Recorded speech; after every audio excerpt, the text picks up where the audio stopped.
In this video, I'm going to give you a consolidated list of things you need to do to publish a YouTube video on YouTube. It's going to be really straightforward. Now, this is quite a big checklist. So in the description, you'll be able to see a link to a resource which will allow you to download it for yourself. That's really handy because that means that moving forward, you can just go through that checklist yourself and make sure that you get everything that you want. The other thing I want to mention is that a lot of the stuff I'm going to talk about today, I cover in more depth in other videos. In fact, this video is part of a series which helps content creators and people working for content creators to just get stuff onto YouTube in the simplest way possible. As a result, I'm going to link in the description a whole bunch of other videos that I've created that dive into more depth. For instance, something like a thumbnail. There's a really cool way of doing it that I've done a whole video on. So rather than repeat that information in this video, I'm just going to provide you the link to it. With that in mind, let's get into the checklist itself.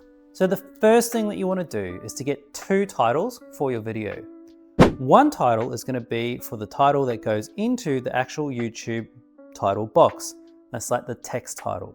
The second title that you want is actually going to be for your thumbnail, because those 2 titles generally are actually slightly different.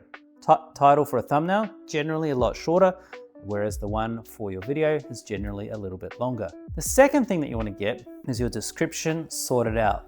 Now, in the video that I've linked in the description, I talk about 5 components to a description. One is your hook or your intro description, which you can think of as just a way to promise people what you're going to get.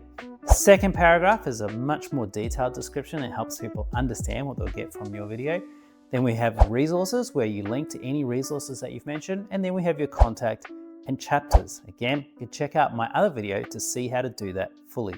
The third thing you want to do is to go through your video and identify a whole bunch of things, such as any of your other videos that you've mentioned, because you'll be using that for your cards, your chapters, which we've talked about in the description, but you'll need to go through your video once it's edited to get those chapter times sorted out. And finally, you just want to check your video before you post it to make sure you haven't done anything silly. From there, you really want to start filling out your metadata. Now, there's quite a bit of stuff to do. The big ones are your playlist, making sure that if you want to group your content via a series, or if you want to group it via topic, you do that through a playlist. Then you want to upload your thumbnail, make sure that you get your thumbnail sorted. Notice how you can put in different thumbnails if you want to. Then you want to describe things like your audience, make sure that you're clear about whether this is or is not made for children, and that's a really important one to get right. Declare if you're using any AI, where you use AI to generate something that is not real or modify something that did happen to make it look like something else. And you want to select your category. And this is really important that you get that right, because the YouTube algorithm will absolutely punish you if you put in the wrong category. Now, the next thing you want to do then is go to your elements screen, which you can see how I'm doing that on the screen up there. In the elements screen, that's where you add in your end screen, and that's where you add in your cards. You can also add in a quiz, but I haven't done any content on that one there, so up to you whether or not you want to do it. Your next thing, you'll flick across, you'll go to inspect. So if you've got any copyright issues there, you need to sort them out. And finally, we go to your scheduling and making sure that you schedule your video. Once you've done all of that, you've done everything you need to post your video, and when the schedule comes up, you can send it live.